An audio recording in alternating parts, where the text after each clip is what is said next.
Sarvamanthan news महाराष्ट्रामध्ये आपलं स्वागत। पाहूयात आजच्या टॉप 10 हेडलाईन्स। स्थानिक स्वराज्य संस्थांच्या निवडणुका घेण्यासाठी 31 जानेवारी 2026 पर्यंत मुदतवाढ। सरकारनं ईव्हीएम सणवार कर्मचाऱ्यांच्या संख्येचं कारण दिल्यानंतर सुप्रीम कोर्टाकडून नवी डेडलाईन। मोदी शिवसेना तोडायला निघाल्यात। उद्धव ठाकरेंचा हल्ला बोल तर उद्धव ठाकरेंनीच शिवसेना संपवली। मुनगंटीवारांचा पलटवार। बंजारा आणि बंजारी जात म्हणून वेगळे चौबांधूंच्या टीकेनंतर धनंजय मुंडेंचा यू-टर्न। धनंजय मुंडे प्रेमापोटी बोलले, भगवान गडाच्या विश्वस्तांकडून पाठराखण। सोलापूर आणि हिंगोलीत बंजारा समाज रस्त्यावर, एसटी मध्ये आरक्षण देण्याची मागणी। हजारो बंजारा बांधव सहभागी।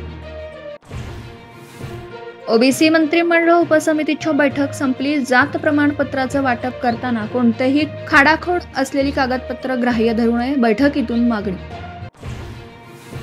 शिवभोजन थाळीच्या कंत्राटदारांना थकीत बिल देण्यासंदर्भात मंत्रिमंडळ बैठकीत महत्त्वाचा निर्णय। संकटातील शिवभोजन थाळी बाबत उदय सामंत यांची माहिती। लाडकी बहीण योजनेस इतर लोकप्रिय योजनांमुळे राज्यावरील कर्ज वाढल्याचं उघड। वर्षाखेरीस कर्जाचा बोजा लाख कोटीपर्यंत जाण्याचा अंदाज।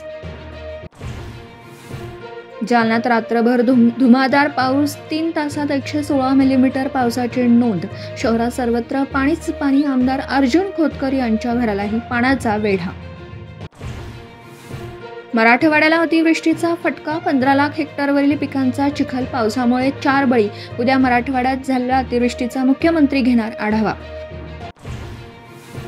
मराठवाड्यातील आमदार उपमुख्यमंत्री अजित पवारांच्या भेटीला। मराठवाड्यात ओला दुष्काळ जाहीर करण्याची मागणी।